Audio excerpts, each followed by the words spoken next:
Next question చూడండి. Do meristematic cell Do meristematic cells have large vacuoles? Large vacuoles ఉంటాయా అని అంటున్నాడు. Large vacuoles అంటే ఏంటి? రిక్తికలు. పెద్ద రిక్తికలు ఉంటాయా అంటున్నాడు. పెద్ద రిక్తికలు ఉంటాయా అంటున్నాడు. ఆన్సర్ ఏంటి? No. They generally lack of large vacuoles. వాటి లోపల పెద్ద వాక్యూల్స్ అనేటివి ఉండవు. ఉంటాయా పెద్ద వాక్యూల్స్? ఉండవు.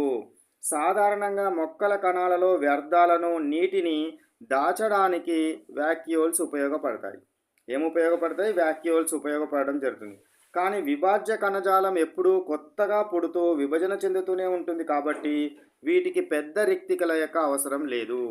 పెద్ద రిక్తికల యొక్క అవసరం ఎందుకు లేదు అంటే అవి ఎప్పుడు కూడా కొత్త ఉద్భవిస్తూనే ఉంటాయి, ఉద్భవించడమే జరుగుతుంది కాబట్టి సో వాటికి పెద్ద రిక్తికలు, పెద్ద వాక్యూల్స్ యొక్క అవసరము రాదు.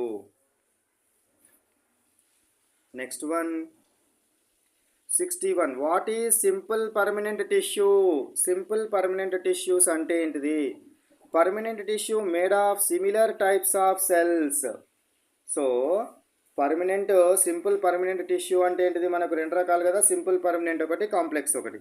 సింపుల్ పర్మనెంట్ టిష్యూ అంటే ఏంటిదంటే similar type of cells compose అవడం వల్ల ఏర్పడేది. సిమిలర్ సెల్స్ ఆఫ్ కంపోజ్ వల్ల ఏర్పడే వాటిని ఏమంటారు? పర్మనెంట్ టిష్యూస్ అనడం జరుగుతుంది. సో ఇందులో కణాలన్నీ చూడడానికి ఒకేలాగా ఉండి ఒకే పనిని చేస్తూ ఉంటే వాటిని ఏమంటారు? సింపుల్ పర్మనెంట్ టిష్యూస్ అనడం జరుగుతుంది. ఎగ్జాంపుల్ ఏంటిది? మనకు మృదు కణజాలము. మృదు కణజాలము అనేది గుర్తుపెట్టుకుంటే సరిపోతుంది. Next question 62 question. What is complex permanent tissue? Complex permanent tissue అంటే ఏమిటి?